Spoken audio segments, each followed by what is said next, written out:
Another psalm for a reading for December 9th, Psalm 132.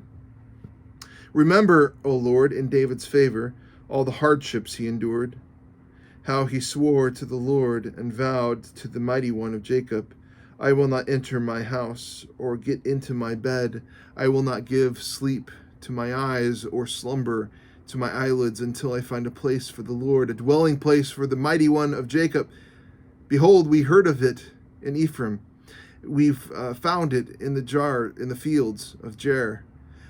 Let us go to his dwelling place. Let us worship at his footstool. Arise, O Lord, and go to your resting place, you and the ark of your might. Let your priest be clothed with righteousness, and your saints shout for joy. For the sake of your servant David, do not turn away the face of your anointed one. The Lord swore to David a sure oath from which he will not turn back. One of the sons of your body I will set on your throne. If your sons keep my covenant and my testimonies that I shall teach them, their sons also forever shall sit on your throne. For the Lord has chosen Zion. He has desired it for his dwelling place. This is my resting place forever. Here I will dwell, for I have desired it. I will abundantly bless her provisions. I will satisfy her poor with bread. Her priests I will clothe with salvation, and her saints will shout for joy. There I will make a horn to sprout for David. I have prepared a lamp for my anointed.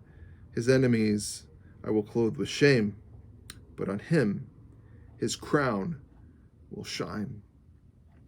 Here is a song of ascents. This was a psalm that was probably written after the time of David. And so they are saying, remember the promise to David that you will set somebody on the throne from his line. They're saying, remember, he wanted to build a dwelling place for you. Now, this is the interesting thing about Psalm 132, is it speaks of a dwelling place.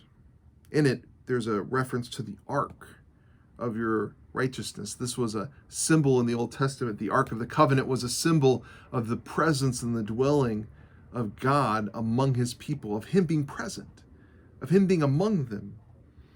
And perhaps this is a time in which they are under a bad king, or perhaps it's a time of exile in which they're trying to remember what it was like having God among them.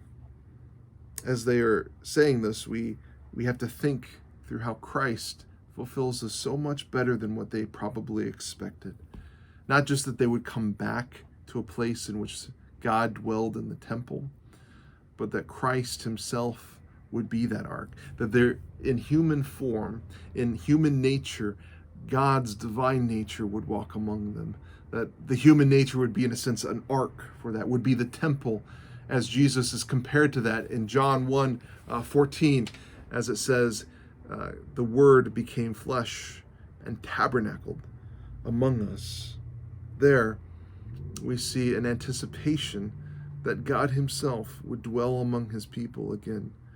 Little do they know, as they reference the anointed in this psalm, that the anointed one would be that temple, would be that tabernacle, would be that ark that would come personally and be among the people and would show them all of the fulfillment of all of these anticipations and prophecies throughout all of the Old Testament that are anticipating the time of Christmas.